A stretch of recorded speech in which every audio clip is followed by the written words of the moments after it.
I'm Samir Knight, senior developer on Pirates Online. I think we took a lot of feedback from the players and kind of saw where people were getting stuck and what they were having fun with. My name is Joe Shockett, and I'm the creative director. We did a lot of play testing and learned a lot about the interface and how people want to interact with the game. We're trying to incorporate more story into the game, so we're pulling Jolly Roger and Jack Sparrow into the game and into the player's experience a little more. One of the bigger things we're doing is making it easier to get on ships. We noticed people were just not really doing multiplayer on ships that much.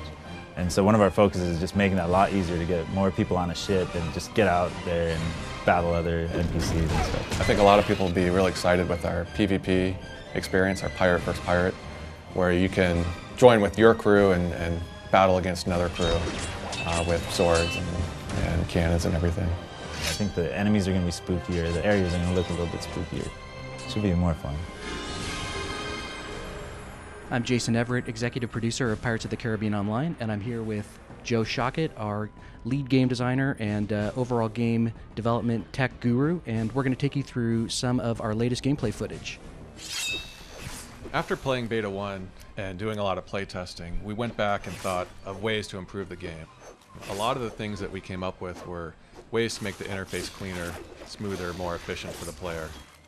Starting with the combat system, we decided to expose a lot of the mechanics that were hidden before. So we got rid of the radial menu and instead put your special skills down below your character on screen at all times. One of the things I really like about this change is that it makes it really easy for you to watch your skills recharge while you're in battle, so you don't have to constantly kind of access your radial menu and look and see whether something is fully recharged, whether you can use it.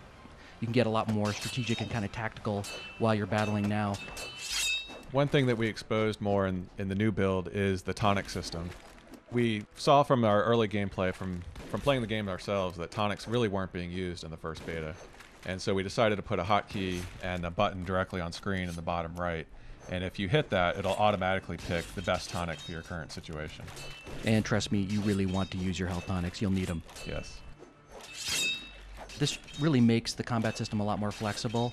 If you're not having great success taking down an enemy with your cutlass, you can switch to your dagger and see whether that's making things easier for you. You can back off and try a ranged weapon like your voodoo staff or your pistol. Really gives you a ton of flexibility in battling your enemies. We're focusing on balancing the combat system, making sure there's a lot of fun things to do for low-level players as well as high-level players. This guy here is a level 28 enemy, and it's taking 3 pirates to take him down. Yeah, he's one of Davy Jones' crew who can now be found on the island of Tormenta. And you'll be sent there to collect some treasure and complete some quests. Fair enough to say this is a pretty high-level enemy. We hope you've enjoyed this behind-the-scenes tour of some of the improvements we've made.